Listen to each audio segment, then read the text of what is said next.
Hey there, night dwellers. Welcome back to Nightmare Frequency.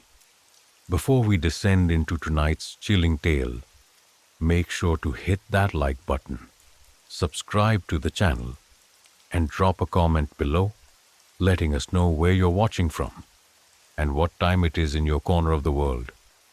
Now, dim the lights, get cozy, and prepare yourself for another journey into the unknown.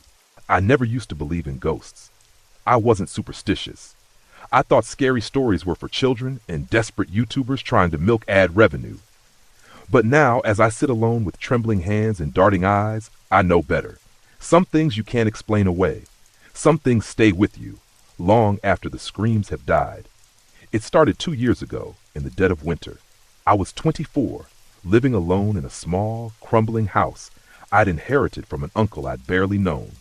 The house sat on the edge of a forest, the kind you hear about in folk tales, where people wander in and never come out. The locals in the nearby town gave me odd looks whenever I mentioned where I lived. They never said much, just exchanged knowing glances and mumbled excuses to leave the conversation. I brushed it off. Isolation didn't scare me. I'd grown up moving from one place to another, a nomad by circumstance rather than choice. Besides, the house was practically free. How could I say no? The first few nights were uneventful. Cold drafts slipped under the doors, floorboards groaned, but that was all expected in a house that hadn't been lived in for years. I spent my days repairing broken windows, replacing locks, and patching up holes in the roof. Hard, honest work. Good for the mind. But then, things changed. It was around 3 a.m. when I first heard it. Soft knocking at the front door. 3 deliberate taps. I froze in bed, heart pounding. No car headlights outside, no sounds of crunching gravel. Just knocking. I stayed in bed, straining to listen. After a minute, the knocking came again, louder this time, almost impatient. I considered grabbing my baseball bat and investigating, but something deep inside me, some primal instinct, screamed to stay put, to not open that door under any circumstances. Eventually, the knocking stopped. I convinced myself it was just the house settling, or maybe an animal. The next morning, I found something that made my blood run cold. 3 long scratches, deep and angry, gouged into the wooden door. Not claw marks, no animal could have made them, but not human either. They were too deep, too perfect, like something dragging knives along the surface. I told myself it had to be vandalism, maybe some kids messing around. Small towns are full of bored teenagers, right? But it didn't end there. Every night, at exactly 3 a.m., the knocking returned. Sometimes on the door, sometimes on the windows, sometimes from the walls inside the house. No matter how much I checked and rechecked every lock and latch, it was always the same. Then came the dreams, if you can call them that. I would wake up paralyzed, a shadowy figure standing at the foot of my bed. I couldn't move, couldn't scream, could barely breathe. It would just stand there, watching me, its face shifting like smoke. Whenever it leaned closer, I would jolt awake, drenched in sweat, heart hammering so hard I thought it might burst. I stopped sleeping. I stopped eating. I became a ghost myself, wandering the house during daylight, keeping vigil through the night. I told myself I would leave, pack a bag and run, but somehow I never did. I couldn't. It was like the house had rooted itself into my bones. One night, after a particularly violent episode, where every cabinet door in the kitchen slammed open and shut on its own, I decided I needed answers. I drove into town and found the only person who would talk to me, an old woman who ran the antique store. She knew. They all knew. The house, she said, was built on cursed land, long before the town even existed. Centuries ago, a coven had been accused of witchcraft, tortured and executed in the forest behind the house. Their dying curse was that no soul who lived on that land would ever know peace. You should leave, she warned, her voice cracking like brittle paper, before the house finishes what it started. But I couldn't leave. When I got back, my tires slashed and the engine dead, I realized the house, or whatever lived there, wasn't going to let me. That night was the worst. The clock struck 3 a.m., and the temperature dropped so low I could see my breath inside the house. The knocking began, but this time it wasn't just knocks. There were voices too, whispering, giggling, chanting, in a language I couldn't understand. I sat on the bed, clutching my bat, every hair on my body standing on end. The walls began to bleed, black, viscous liquid oozing from the cracks. Lights flickered and died. I heard footsteps, hundreds of footsteps, approaching from every direction. Then the door to my bedroom creaked open on its own. Standing there was a woman, or what used to be a woman. Her face was twisted, torn, her mouth unnaturally wide in a grotesque smile. Her eyes were hollow pits, weeping shadows. She pointed at me with a skeletal hand. "You're ours now," she rasped. The floor beneath me split open like a gaping mouth. Screaming, I grabbed the bedpost, holding on for dear life as black, clawed hands reached out of the pit, grasping at my legs. I don't know where the strength came from, but I fought back. I swung my bat wildly, connecting with something unseen. The hands recoiled, the woman shrieked, and for a moment the spell broke. I ran. I didn't grab anything. I didn't look back. I sprinted into the woods, the freezing wind cutting into my skin like knives. Behind me I could hear them, hundreds of voices, shrieking and laughing, chasing me deeper and deeper into the dark. Somehow I made it to the road. A passing truck stopped when they saw me, bloodied, barefoot, and sobbing. They took me to the hospital. I told them I'd been attacked by an intruder. What else could I say? I never went back. The house still stands, rotting and forgotten. Sometimes when I drive by, against my better judgment, I see lights flickering in the windows, shadows flitting past the broken glass. Sometimes, if I roll down the window, I swear I can still hear the knocking. 3 soft, deliberate taps. The nightmares never stopped. Every 3 a.m., I wake up with the feeling that something is standing over me, watching, waiting. I moved to the city, bought a tiny apartment in a crowded building where I'm never truly alone. But even here, sometimes the shadows find me. I sleep with the lights on now. I keep salt at every window, iron nails at the door. I don't tell people what happened. Who would believe me? But if you ever hear knocking at 3 a.m., whatever you do, don't open the door. Story number 2. I don't know how to begin this without sounding insane, but I suppose that no matter how carefully I tell it, you'll either believe me or you won't. I have no reason to lie. I wish this wasn't real. I wish it was just another story to scare people before bed. But it's not. It started when I took a job as a night guard at a defunct asylum being turned into a museum. The pay was good, too good, honestly. I should have known better. The building was massive, a labyrinth of decaying hallways, locked doors, and rooms that hadn't seen light in decades. The first night, my supervisor gave me a simple instruction: stay out of the East Wing. No matter what you hear, do not open the doors. I laughed, thinking it was just hazing. Ghost stories to mess with the new guy. I agreed, signed the paperwork, and started my shift. The first few nights were quiet. I'd patrol the main floors, flashlight cutting swaths through thick dust. Shadows seemed to slither just out of sight, but that was just tricks of the mind, right? Old places are creepy by default. But then came the 5th night. Around 2:30 a.m., I heard a sound, not just creaks or groans of the old place settling. It was a child crying, faint but clear, coming from the East Wing. I froze. I remembered what my supervisor said. Stay out, ignore it. But the crying grew louder, more desperate. It clawed at my conscience. What if it was real? What if a kid had somehow gotten lost in here? I couldn't ignore it. With every step toward the East Wing, the air grew colder, heavier. My flashlight flickered, the battery suddenly dying, even though I had just replaced them. I switched to the emergency lights bolted on the wall, dim red bulbs that barely pushed back the dark. The doors to the East Wing were sealed with a heavy chain, but the lock was missing, snapped clean off as if by something strong, inhumanly strong. I hesitated, heart pounding. The crying now sounded more like laughing, but it wasn't the laugh of a child. It was something else, something cruel. I pushed open the doors and stepped inside. Immediately, the temperature plummeted. My breath misted in the stale air. The hallway stretched endlessly before me, walls peeling, light fixtures swaying, though there was no breeze. And in the distance I saw a figure, small, pale, wearing a tattered hospital gown, standing perfectly still. The child. I called out, my voice trembling. "Are you okay? Do you need help?" The figure didn't move. I stepped closer, and that's when I saw it. Its head lolled at an unnatural angle, neck broken. Its eyes were black, hollow sockets. Its mouth split wide open in a gaping, bloodless grin. It whispered, "Found you." The world seemed to tilt. The walls bled. Shadows peeled themselves from the corners and skittered toward me, shrieking and moaning. I ran. Doors slammed shut behind me, one after another, sealing my escape.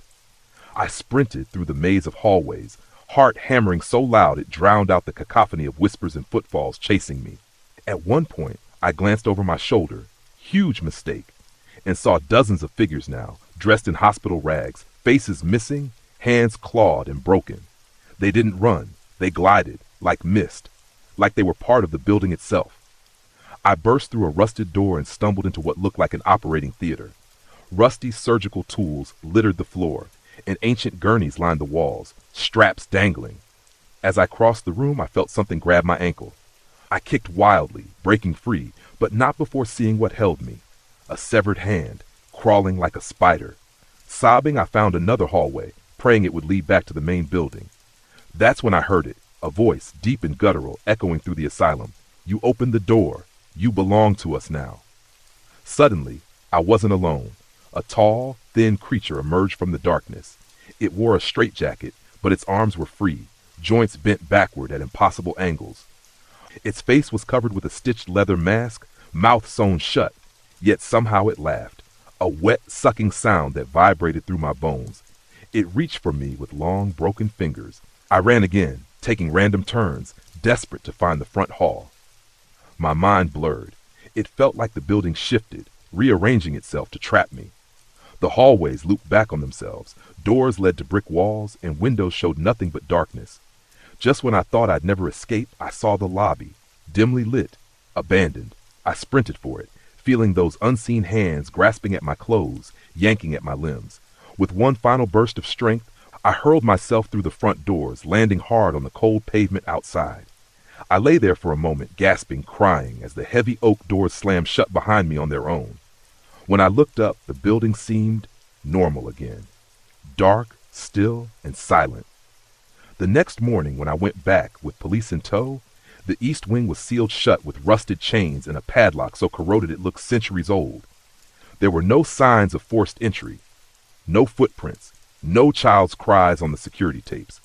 They found my flashlight deep inside the lobby, dead as a stone.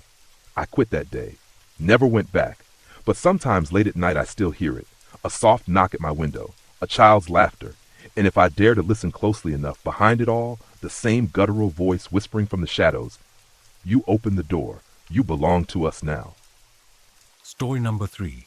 It was supposed to be a fresh start, a clean slate. After my messy divorce, I needed somewhere quiet, somewhere forgotten. That's how I ended up buying a strange little farmhouse in the outskirts of a dying town called Mill Creek. It was old but charming in a way. Faded blue shutters, a crooked porch, a giant oak tree in the front yard. The price was suspiciously low, but I was too desperate to care. I moved in the first week of October. The air was already crisp, the fields surrounding the house brown and dry. There were no neighbors for miles, just silence, thick and heavy. The first night, I heard it. A soft scratching, somewhere above my bed. I figured it was squirrels in the attic. Old house, old problems. I pulled the covers tighter and told myself to fix it in the morning. I didn't. The scratching grew louder each night, more insistent. Sometimes it sounded like fingernails dragging across wood. Other times it was tapping, rhythmic, deliberate. Then came the whispers. At first I thought they were dreams. Soft, almost tender voices murmuring just beyond the edge of hearing, calling my name, beckoning me upstairs to the attic door at the end of the hall. I didn't go. Not until the 6th night when I woke to find the attic door standing wide open. I hadn't touched it. I was sure of that. It had been locked when I moved in. I even nailed it shut the 2nd night, just to be safe. And yet there it was, yawning like a mouth in the darkness, cold air spilling down the hall. Standing at the threshold was a figure. A child, I thought at first. Small, frail, dressed in a tattered white gown. I could just make out the pale shimmer of skin in the gloom.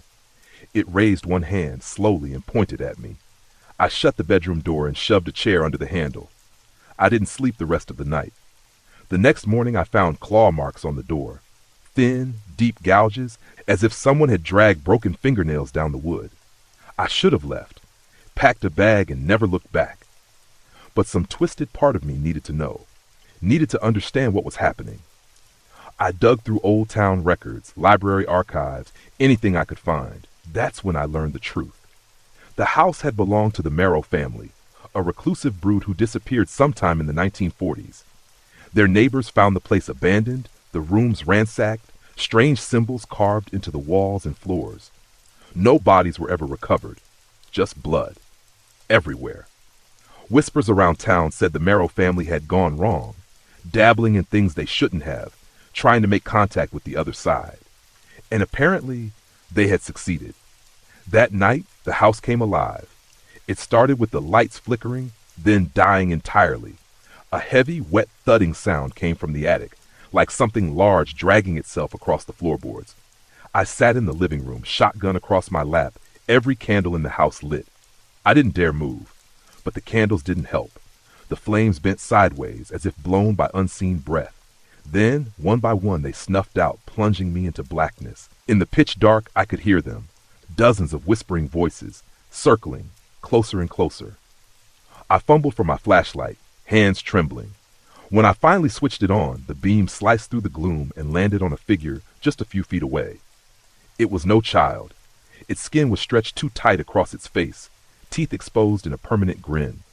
Its eyes were stitched shut, yet I could feel it seeing me somehow. It wore a gown soaked in something dark and viscous, and its fingers, oh God, its fingers were too long, ending in broken, splintered nails. It opened its mouth and screamed, but no sound came out, only darkness, thick, roiling darkness that poured from its throat like smoke. I ran, out the door into the brittle field beyond the house, sprinting toward the tree line. I didn't care where I went, only that I got away. Behind me the house groaned and shook, windows shattering, the front porch splintering as if something massive and furious was tearing its way out. As I crossed the field, I dared a glance back. The farmhouse was burning, but not with fire. Shadows curled and writhed over it, swallowing it whole. And in the center of that black storm, I saw them. Dozens of figures just like the first, watching me with empty sockets, arms outstretched, reaching. I didn't stop running until I hit the highway, flagged down a trucker who took one look at me and said nothing the entire ride into town. The house is gone now. Where it once stood, there's only a wide scorched patch of earth. Nothing grows there. Nothing will grow there. Some nights, when the wind is right, you can still hear the whispers drifting through the fields. They say the Merrill family never truly left. They say the door they opened is still open. And sometimes when I close my eyes, I can still see them standing in the dark, grinning, waiting for me to come back. I won't. Not ever. Story number 4. If I had known what that lake really was, I never would have stepped foot near it. It all started when I went to help a friend, Mason, move into his new cabin deep in the northern woods. He'd inherited it from some distant family member, and like an idiot, I agreed to spend the weekend there. One last escape, before the grind of real life caught up with us again. The place was rough. A splintered dock stretched out onto a misty, silent lake. The trees pressed close around the clearing like they wanted to swallow it whole. Mason loved it, said the isolation was pure. I felt something different the moment we arrived, a kind of heavy stillness, as if the whole place was holding its breath. That first night, after a few beers and half a campfire with the bad stories, we heard it. Splashing. Gentle, steady, rhythmic. We walked down to the water, expecting to see a fish or maybe a beaver, but there was nothing. Just ripples sliding across the black surface, vanishing into the mist. Then came the whispering. Soft at first, like a breeze through dead leaves, but growing louder, more urgent. I couldn't understand the words, but I felt the meaning deep inside. Come closer. Come into the water. Mason, laughing it off, dared me to take a swim. I refused. He didn't. Stripping down to his boxers, Mason waded in, shivering at the cold. He got waist deep before pausing, looking back at me. I'll never forget the look on his face. It wasn't Mason anymore. His smile was too wide, his eyes too empty. And even from the shore, I could see his skin was wrong. Translucent, grayish, like something left in the dark too long. He opened his mouth as if to speak, but what came out was a chorus of voices, shrieking, pleading, weeping. Then something yanked him under. I sprinted to the dock, screaming his name, but all I saw were bubbles and red foam rising to the surface. He never came up. They said he drowned, a tragic accident. closed the case in a week. But I know the truth. I saw it. I tried to move on, tried to forget, but it followed me. At night, I would hear dripping water in my apartment, long, slow drops, even though every tap was shut tight. I would wake up to puddles by my bed, muddy footprints leading from my door to the edge of my mattress. And sometimes when I dared to look into mirrors, I wouldn't see myself. I'd see him, standing waist deep in black water, reaching out with rotting fingers, mouthing something I couldn't hear. I moved 3 times, cities apart. It didn't matter. They found me anyway. It was a week ago when the real nightmare began. I woke up choking, throat full of brackish water. My bedroom was flooded ankle deep, the walls weeping black slime. And there, standing in the corner, was Mason, or what was left of him. His skin was falling away in strips. His mouth hung open in a silent scream.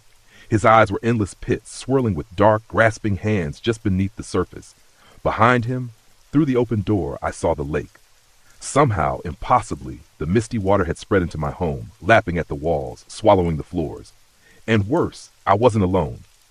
Shapes moved beneath the surface. Hundreds of them, twisting, writhing, clawing at the walls, desperate to be free, desperate to pull me in. A cold, slimy hand brushed my ankle. I ran. I don't remember how I got out. I just know that when I stumbled onto the street, dripping, gasping for air, the house looked normal to everyone else. They said I had a psychotic break. Stress, grief, hallucinations. They were wrong. The lake is not a place. It's a door. Once you've seen it, once you've touched its water, it never lets you go. Now, every night, the floorboards creak with wet footsteps. My breath mists in my room, even in the summer heat. I hear the whispering at the window, begging me to let them in. I can feel the water rising again. I can feel them waiting.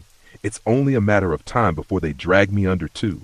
And this time, I don't think I'll be able to escape. Story number 5. I never believed in haunted objects. Not until I brought home the mirror. It was a flea market find, tucked away under a tarp, frame tarnished, glass smudged. The old man who sold it to me practically gave it away. "It's got history," he said with a wink. "Lots of it." I didn't think much of it at the time. I just liked how it looked. Tall, narrow, ornate. A real statement piece for my new apartment. The first night, I hung it in the hallway across from my bedroom door.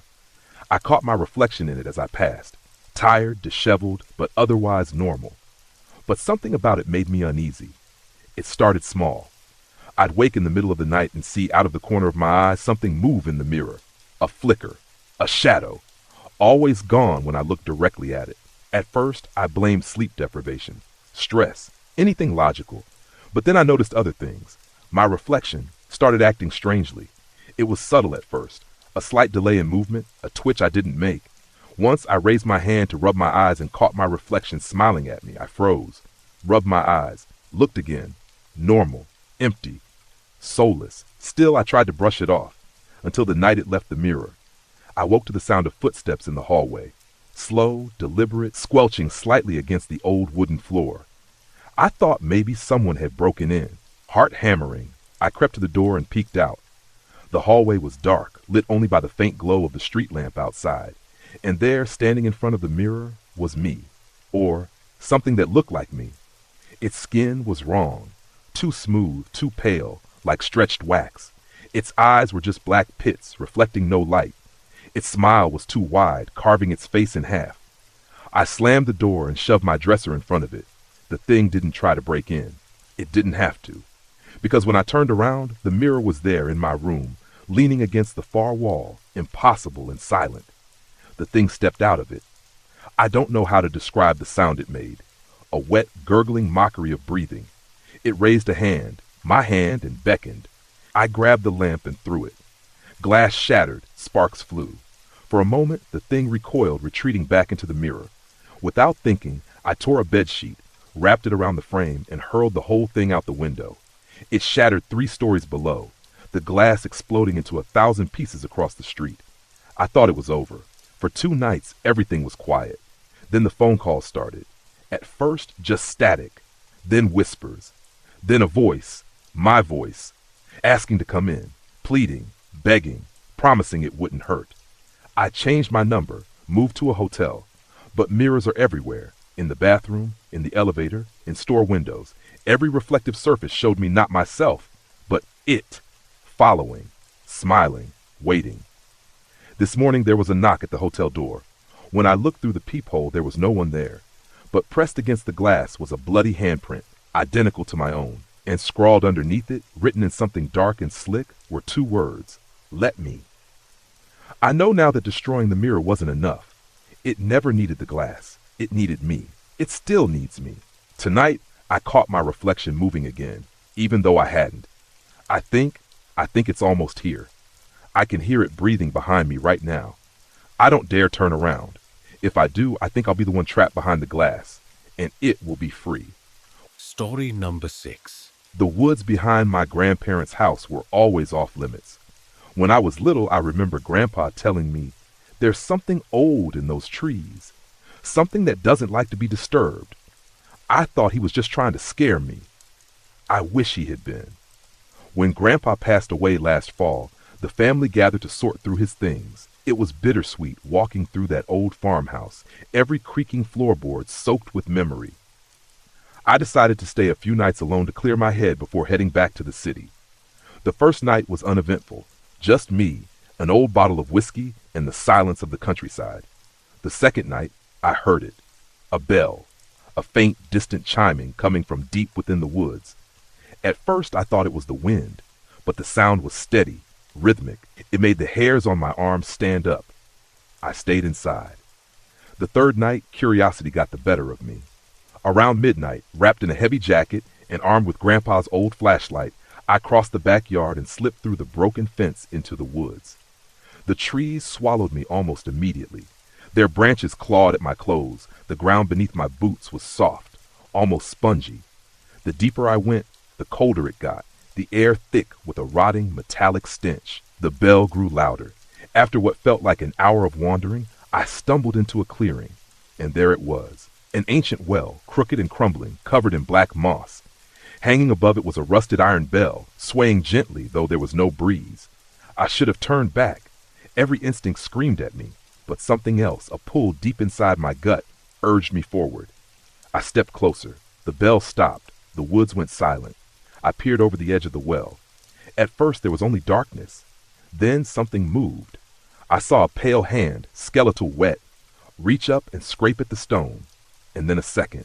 Long, bony arms began pulling a figure up from the depths. I staggered back, heart hammering. The figure emerging from the well was wrong. Its limbs were too long. Its head a mass of wet, matted hair. Its mouth hung open in a silent scream, leaking a black, oily fluid that sizzled when it hit the stones.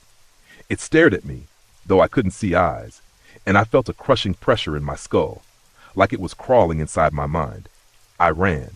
Branches whipped my face. Roots snagged my ankles. But I didn't stop. I could hear it behind me, the wet slap of its hands and feet on the earth, the heavy gasps of something that shouldn't breathe. When I burst back into the yard, I didn't dare look behind me. I slammed the door, locked every bolt, drew every curtain. The night passed slowly, filled with faint tapping on the windows, soft scratching at the door. The house groaned and moaned as if it too were terrified. At dawn it stopped. I packed and left that morning, never looking back. But I didn't leave it behind. Every night since, no matter where I go, I hear the bell. Faint at first, but always getting louder. The scratching at my windows has started again, even in the middle of the city. And sometimes, when I wake in the middle of the night, I swear I can see it standing at the foot of my bed, dripping, gasping, smiling with that terrible, empty mouth. I know it's only a matter of time. The bell isn't just a warning. It's a summons. And eventually, when it calls loud enough, I know I'll have to answer. Story number 7. I used to think night shift security jobs were easy money. Most of the time they are. Sit at a desk, watch some cameras, walk a lap every hour. I had worked plenty of them before without incident. So when I got offered a job guarding the old Briar Hill Hospital before its demolition, I didn't even hesitate. The building had been abandoned for over 20 years. Mold climbed the walls like veins. Paint peeled from the ceilings in long curling strips. The smell of rot and rust clung to every hallway. The first few nights were boring, just like I expected, until I started hearing the intercom. At exactly 3:07 a.m., every night without fail, The hospital's ancient PA system would crackle to life, and a voice, faint, mechanical, broken by static, would whisper, "Room 302."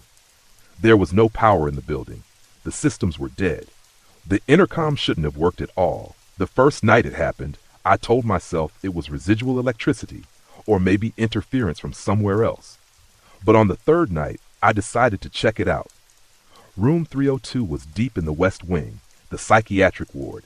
The hallway there was colder than the rest of the hospital. The air smelled wrong, like burnt hair and copper. My flashlight barely cut through the gloom. I found the door to 302 half open, swaying gently on its hinges. Inside was a patient room, untouched for decades, a rusted bed frame, a shattered mirror, dark stains on the floor that I didn't want to think about. As I stepped inside, my flashlight flickered, and I saw her, just for a second. A woman crouched in the corner, hair matted over her face, wearing a torn hospital gown. Her mouth stretched open in an impossible scream, but no sound came out. Then she was gone. The door slammed shut behind me. I hurled myself at it, pounding, shouting, but it wouldn't budge. The air grew heavy, thick with a buzzing noise that made my teeth ache. In the mirror's cracked glass, I saw the woman again. Closer now, standing right behind me, reaching out with broken, twitching fingers. I didn't think. I threw my entire body at the door. It burst open, and I tumbled into the hallway, heart hammering, gasping for breath. I didn't go back to room 302 after that. I told my supervisor what happened. He just gave me a tight smile and said, "Ignore it. You're not the first." The next few nights were worse. The cameras started glitching, showing images of empty hallways filling with shadowy figures, doors opening and closing by themselves, objects moving just out of the corners of my vision. Once, when checking the east stairwell, I found fresh, bloody handprints smearing down the wall, dripping, still wet. But the worst was the whispering. It started soft, barely noticeable, like wind rustling through leaves.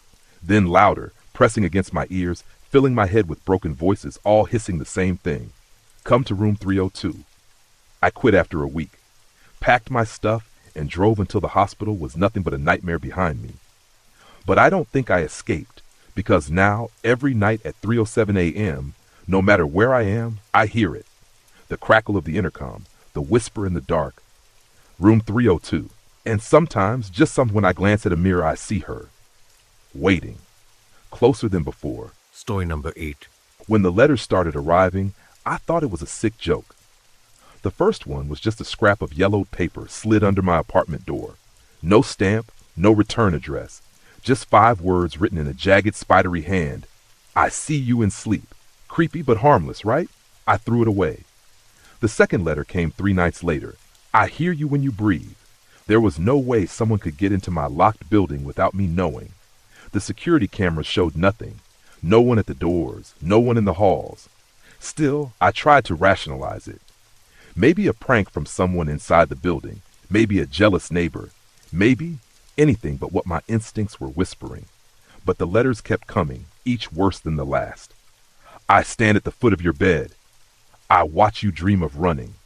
I barely slept after that. Every creak of the old floorboards, every shift of the shadows outside my window had me jumping. I started locking myself in my bedroom at night, pushing furniture against the door. It didn't help. The next morning, I woke to find another letter, not slid under the door this time, but tucked under my pillow. Soon. That's when I moved. New city, new apartment, new locks. No forwarding address. I told no one where I was going. I cut ties with everyone. I thought I'd escaped. For 3 months, there was nothing. Then one night I came home to find a single piece of paper pinned to my front door.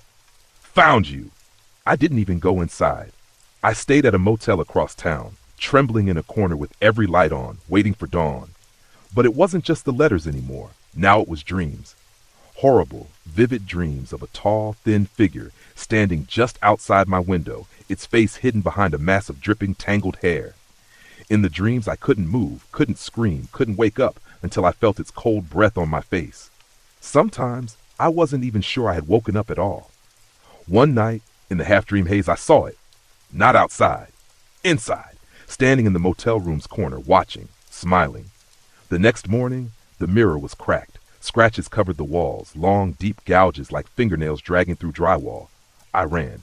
I've been running ever since. Different states, different countries, but it doesn't matter. It always finds me. Sometimes it sends letters. Sometimes I hear its ragged breathing in empty rooms. Sometimes it doesn't even bother hiding, standing in broad daylight where only I can see it, still, silent, smiling. And now, when I fall asleep, if I sleep, I wake up somewhere else. Dark places, wet places, crawling places, places where the walls breathe and the shadows whisper in languages I don't understand. Places I know aren't real, and yet leave bruises on my body when I wake. I don't know what it is. I don't know why it chose me. I only know it's getting closer. Tonight I found a new letter. Not under a door, not pinned to a wall, carved into my own skin while I slept. 3 simple words. Open the door. And as I sit here writing this, I hear it. The knock. Slow, steady, patient. It won't stop. It's only a matter of time before my hand betrays me, before I reach for the lock, before I open the door and finally see it face to face. And when that happens, I don't think I'll be me anymore. Story number 9. I was never afraid of the dark. That changed the night I saw the thing in the basement. I had just moved into a small rental house on the edge of town, one of those forgotten places where the road turns to gravel and the trees lean in too close. It was cheap, almost suspiciously cheap, but the landlord just smiled and said, "People don't stay long." I thought he meant it needed repairs. The first few nights were uneventful. The house creaked and groaned, but it was old. It made sense until the scratching started. It was faint at first, like a mouse maybe, coming from the basement. I'd hear it mostly at night when everything else was silent. Then it grew louder, scraping, clawing, soft, deliberate knocks against the wooden door that led to the basement stairs. I told myself it was an animal. I almost believed it, until the night I heard it whisper my name, not from inside my head, not from a dream, from the other side of that door. It wasn't frantic or aggressive. It was almost patient, like it knew I would come eventually. I should have left. Instead, like an idiot, I opened the door. The light switch didn't work. The bulb must have been dead for years. I stood at the top of the stairs, peering into that abyss, and the smell hit me. Damp earth, rot, something metallic and sour. And from the blackness below, I heard it breathing. Slow, wet, heavy. I should have shut the door, should have nailed it shut. Instead, I stepped down. Each creaking step seemed to vanish into the dark, swallowed whole. Halfway down, my flashlight flickered. For just a second, I caught a glimpse of something at the bottom. It was standing upright, too tall, thin, with limbs that were wrong, joints bending backward. Its skin was mottled gray, stretched taut across bones that jutted like broken branches. Its head was cocked at an unnatural angle, and its mouth, impossibly wide, hung open in a silent, gaping grin. It saw me, and it started moving, not fast, not running, just slowly, impossibly smooth, one foot dragging behind like it didn't remember how to walk properly. I bolted, slamming the door shut so hard the frame cracked, but the scratching continued. Now it was louder, angrier. I jammed a chair under the handle and didn't sleep a second that night. The next morning, I packed a bag. I didn't even care about my furniture. I was ready to leave it all behind. But when I opened the front door, I found something waiting for me. Mud. Thick, dark mud smeared across the floorboards and the walls, leading from the basement door to the front hallway. Footprints. Long, dragging footprints. And on the wall beside the door, a message written in that same dripping, foul-smelling mud. Let me in. I ran. I didn't care where. I just drove. Now, wherever I stay, it finds me. First the scratching, then the breathing, then the voice at the door whispering my name. Everywhere I go, it gets closer. It moves faster. And every night it learns. It learns how to use the locks, how to mimic my voice, how to reach me through dreams. Last night I woke up to find muddy footprints on the floor of my motel room, circling my bed. It's inside now. It doesn't scratch at the doors anymore. It doesn't whisper. It just watches, waiting.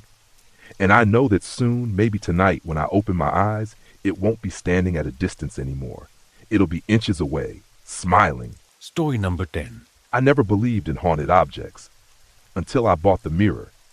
It was an antique, the kind you find in those dusty, cluttered little shops where everything smells like mothballs and forgotten things. The owner practically shoved it at me, muttering something about it being lonely. I should have left it there.